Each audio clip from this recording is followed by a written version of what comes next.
एक शांत दोपहर थी। अयान अपने घर में अकेला था। सन्नाटा था।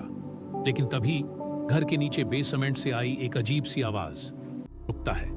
धीरे धीरे उसकी नजर उस पुराने बेसमेंट डोर की तरफ जाती है जो हमेशा बंद रहता था। वो टॉर्च उठाता है और नीचे उतरने लगता है। हर सीढ़ी के साथ सन्नाटा और गहराता जाता है। उसकी टॉर्च झपकने लगती है और अंधेरा घना होता जा रहा है। नीचे पहुंचकर वह एक पुराना मेटल शेल्फ हटाता है। पीछे छुपा है एक फिंगरप्रिंट स्कैनर जो किसी सीक्रेट दरवाजे पर लगा हुआ है। वो जैसे ही हाथ रखता है, स्कैनर नीली रोशनी से एक्टिव हो जाता है। एक भारी स्टील का दरवाजा फुसफुसाते हुए खुलता है और सामने है अंधेरे में डूबी एक गुप्त लैब। अयान उस लैब में दाखिल होता है।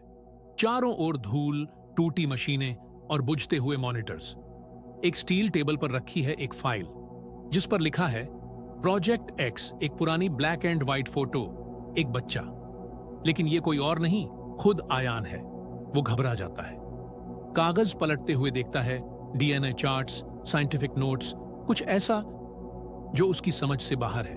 तभी अचानक एक पुराना मॉनिटर अपने आप ऑन हो जाता है।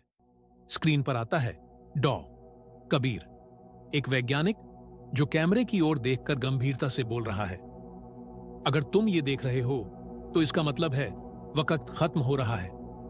अयान स्क्रीन की ओर देखता है, आंखों में डर, हैरानी और सन्नाटा। अचानक लैब में रेड लाइट चमकने लगती है। बीपिंग अलार्म बज उठता है। एक कोने में रखा है एक ग्लास कंटेनमेंट पॉड, नीली धुंध से भरा हुआ।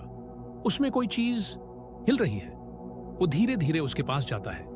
पॉड के ऊपर लिखा है लाइव सैंपल A1 और तभी वो समझ जाता है ये सब उसी के साथ हुआ था। एक झटका लगता है, सब कुछ घूमने लगता है। उसे चक्कर आने लगते हैं और फिर एक फ्लैशबैक। डॉ कबीर एक नीली चमकदार दवा तैयार कर रहा है। फिर एक नवजात शिशु जिसे ग्लास चैम्बर में वो इंजेक्शन दिया जा रहा है, और वो बच्चा अयान था। वापस वर्तमान में अयान के चारों तरफ ऊर्जा की लहरें उठने लगती हैं। उसका शरीर चमकने लगता है। टॉर्च गिर जाती है। वो जमीन पर गिरता है बेहोश। उसके हाथों की नसों में नीली रोशनी दौड़ रही है। लेकिन ये कहानी यहीं खत्म नहीं होती। दूर कहीं एक कंट्रोल रूम में एक परछाई बैठी है, स्क्रीन पर अयान को देखती हुई। चेहरा अंधेरे में छिपा है, लेकिन निगाहें साफ कह रही हैं, खेल अब शुरू हुआ है।